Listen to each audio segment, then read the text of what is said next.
You are listening to Mining Stock Education, where you'll learn from the top leaders in the natural resource sector and uncover quality mining investment opportunities. Internal target is to get altogether, of course, taking into account the existing 40 million ounces, close to 100 million ounces of silver. If our stars align, we see the timeline to be very close to a potential production decision, 2.5 years. We are for sure the first company ever to control all these assets together. Nobody has been in such a position. That's a big plus. Share prices are very attractive today based on the way the market's broken. The fundamentals are there and we don't have any debt, and having access to capital and have cash in the bank is a big plus. The company controlling a district gives the investors not only the opportunity for potential re-rate when you complete the resource, but we didn't talk much, but we have series of new veins that we still need to drill around. Welcome back into Mining Stock Education. I'm your host, Bill Powers. Today, you are going to be hearing an update from GR Silver Mining. The ticker symbol is GRSL in Toronto and in New York or in the States, like myself. That's where I bought my shares. You can find it under the ticker GRSLF. Website is grsilvermining.com. We're getting an update from the president, CEO, director, and co-founder, Marcio Fonseca. Marcio, welcome back on to Mining Stock Education. It's been a few months, and how have you been able to progress with the COVID restrictions and all that comes with that? Yeah, again, thank you for having me here again, and how we are coping with this pandemic.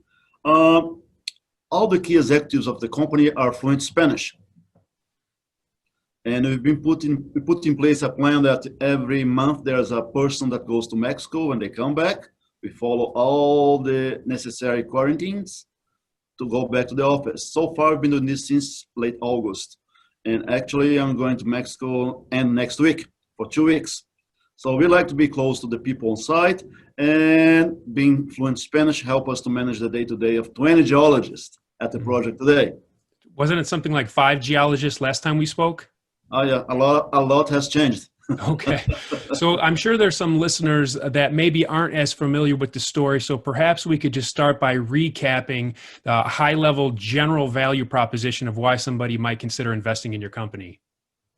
For sure. The business proposition here was from the beginning, and still is, to control key assets, or not most of the most important assets, silver and gold in the Rosario mining district. And that includes controlling assets that can be even close to production decision, with drill holes, with infrastructure, with the permits. I'm referring to this because the last acquisition was Plomosas. We bought from First Majestic, and today we control 100%. It was a former lead zinc mine, but we are discovering silver and gold. And together with the existing other assets, we can combine everything in a much larger portfolio. Mm-hmm. So you have some ongoing drill programs. Remind us of the ongoing drill programs that are going on right now. So we have 2 ongoing drill programs. Particularly, we are doing now at Plomosas, because the Plomosas, that's the asset we bought from First Majestic. We want to be the first company to put the 43-101 resource report in place. Although we have 563 historic and recent holes, nobody ever created a report, which is important for a company like a junior mining company like GR Silver. So what you're doing is a drilling program. We have the surface drilling, and we're about to start an underground drilling program. The surface drilling is to expand the footprint of mineralization, the veins and the breccias along the strike at the Plomosas area and the San Juan area. 2 areas with multiple veins. And the underground drilling is to test extensions of a recently discovered new zone. We call the zone 775. 775 refers to the elevation where the zone is. And we are excited because it's wide and the grade is high. Can be a potential area for bulk mineable, means potential low cost and very easy to add tons and consequently ounces of silver and gold. This is a past producing mine, but your team is really applying a different geological model to it in your exploration, aren't you? Yeah, it's the team that a lot of individuals, senior geologists working for us, have worked in big mines, big projects. It's not uncommon to have an old district and have discoveries. History tells that. Or big companies selling projects that becomes later big mines. We are leveraging on a lot of data, saving money. For example, 563 holes. We are talking about 100,000 meters of core, of drilling. How long would take? How much money would take to do that? Saves time. But the history at Plomosas is important for the audience to understand. It was a small lead and zinc mine in the late 90s when silver and gold price was very low. Today is a different story. And not only they left behind a lot of material that wasn't really economical because of the lead and zinc grade at that time, but they didn't bother looking at the gold and silver, and they used to produce a concentrate of lead and zinc. Looking at the data, all the extensive database we have now, we are coming across veins with a lot of silver and gold. And now we are taking an approach here as a district, because a district can make a much bigger story and add value to the share. So of the 20 geologists you have there on site, how many are actually going through core to kind of just visually look at it to decide what you're going to send to the assay lab? Yeah, the geologists are going to the core that was drilled before because some of the core was not sampled. And you need to really look at this in detail, but they also are looking at fresh new core. So probably I would say you have 6 to 7, because you need to remember that we have 2 areas. You have the San Marcial as well. Right now, we have an exploration team there working the tunnel that we finished.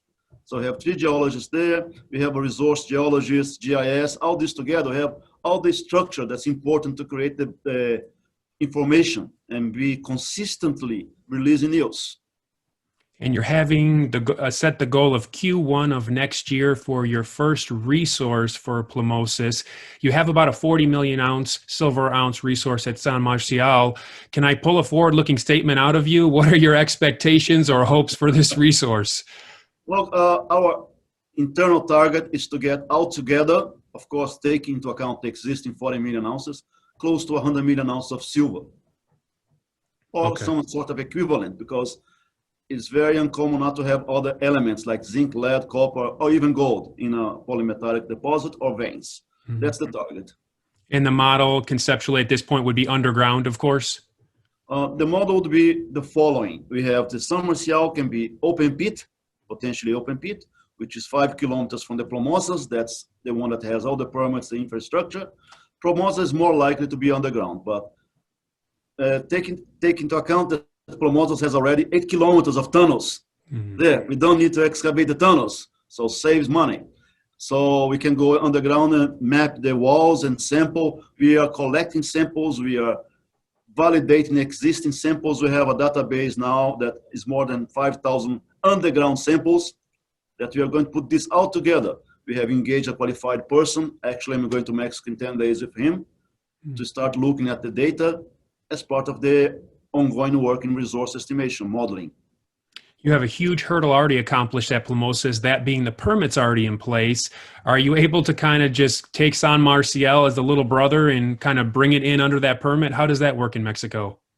It's possible. Of course, there are some sort of steps to be taken, but it's easier because you can approach the environmental agents saying that for San Marcial, you only need the mine permit. You're not going to process the material there. And being so close, we can work in a way that we can connect those 2 concessions and one can inherit all the permits from the other. It's not uncommon to do that. And again, can save time and reduce the time to develop to a much shorter timeline. So, of course, CapEx and cost of production, all these things aren't known, but could you give me a best case scenario, just, another forward-looking statement, but production, 4 years away, 5 years away, if all the stars align? If all stars align, we see the timeline to be very close to a potential production decision, 2.5 years. 2.5 years. Okay. Okay. Of course, the environmental conditions, the economics, all this plays a role on this. Why I'm saying that? Because, as you said, Plomosas has the permits. We need to update the resource, and we are starting to discuss with some engineers to do more test work, to do some underground designs and other things that are preliminary to do an economic assessment. We are starting to do work in some subjects that are important to support an upcoming future decision on production. So the business plan would be possibly to bring it into production, not just to sell it off then. The business plan, first, of course, more important to add value to the investors, right? Everybody to have a good return. And some of the people have already had that in the first run. But it's first to increase the amount of ounces, because as we get close to 100 million ounces, you can correlate that 100 million ounces of silver likely is around 1 million ounces of gold, a little bit more. So equivalent, people start to realize that we are in a situation that we control a district and have a sizable inventory of ounces. And we present those ounces are very attractive with good margins. Because not only the capex can be low because a lot of things are already there, such as a power line, roads, and camps, but also to be in an area that is not remote, and potential, the OPEX, the operating costs, can be lower and having good margins. Everything is creating a combined project that is attractive maybe for a takeover, but going to production is not out of the table. Let's put that away. Yes, and you have the capital market savviness and shareholders to possibly bring something like that into fruition. For sure, like the last bought deal, we went to the market to raise 5 million Canadian. We ended up raising 9, including First Majestic that required to participate in the financing. But the other big participants were resource funds, such as the Sprott Asset Management, Mackenzie, Earth Resource in UK, people who understand the business and do their own due diligence to understand that there's something material as a project, and have access to that kind of really support is important. My background and all the key shareholders and directors is very close and related with financing, capital markets, doing debt, equity finance, and building companies. So these all together can be a good combination. And on that note, you added to your board, so perhaps you should share a little bit more of who you added to the board, because that gentleman sure knows how to raise capital for a silver project. So the latest additions are Jonathan Rubenstein. He was the former chairman of MAG Silver. That tells all. Also, a lot of successful transactions with big projects and buying, selling assets with his public domain. The other one was Laura Diaz. She's well known in Mexico, a top mining lawyer. At some stage in her career, she became the general director of mines for the country. So that's the kind of network, the combination. People a lot of exposure in silver, capital markets, mining in Mexico, how to operate. I believe the last time we spoke, we had already added Eric Zonscherb. He's a well-known mining analyst in Toronto. He's also invested in the company and he's a director. So it's part of the evolution of the company. We are getting more there and create a more solid, not that the other board was not solid, but it's a different set of skills that's required as we get to this level of exposure today. When we met for the first time, I think we were trading probably 100,000, 150,000 shares. We are hitting 400, 500,000 shares per day. La Trinidad, can you give us an update on that? Are you progressing towards acquiring this? What's the update here? Yes, we are much more advanced, of course. I have, from the 20 geologists, I have 5 there, working there, breaking rocks, looking at old workings, collecting samples, mapping, because one of the key points in the decision to close the transaction is a technical due diligence to confirm that we see the upside, the opportunity there, to add more discoveries, particularly because there's a portion of the Trinidad concession that's just between Plomosas and San Marcial. So we can finally combine everything all together. We have advanced a lot the legals and financials. I'm very positive about the potential closing of this by December. And again, it's important to refer that there won't be any cash payment to the vendor. It's going to be a royalty type of deal. If you buy the company that controls the concessions in Mexico, the current owner would be entitled to a royalty, but we are going to assume some small payments to the Mexican government related to the taxes. Excellent. Let's go over Treasury and burn rate. What are we seeing here? So we are a little bit below 8 million now with all the money that we're spending. We're drilling. I have 3 drill rigs on site on the surface, plus 1 going underground. Burn rate is still on a monthly basis, probably the range from 300, 400,000 a month. We are picking up because you're bringing more drill rigs, right?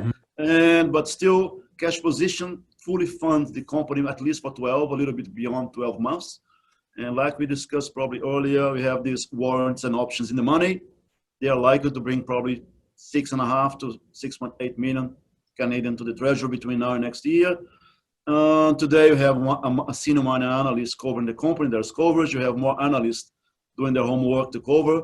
We have 3 or 4, 5 houses following us. So the exposure is there in the capital markets. Excellent. So could we say 24 months fully funded? Would that be a safe statement to make?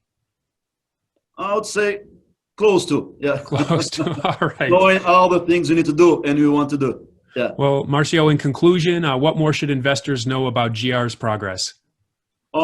First, of course, and more important, all the key executives of this company have a lot of skin in the game, not only time, but investment in this company, pretty much only doing this. I can say, based on my experience and all the executives' experience in that district, we are for sure the first company ever to control all these assets together. Nobody has been in such a position. That's a big plus. Share prices are very attractive today based on the way the market's broken. Mm-hmm. But the fundamentals are there, and we don't have any debt, and having access to capital and have cash in the bank is a big plus. The company controlling a district gives the investors not only the opportunity for potential re-rate when you complete the resource, but we didn't talk much, but we have series of new veins that we still need to drill around. Excellent. So lots of exploration upside. Yeah, that's important to refer to that as well. Excellent. Well, the website again is grsilvermining.com. The ticker symbol is GRSL in Toronto and GRSLF in New York on the OTC. Marcio, thank you for the update today. Thank you, Bill.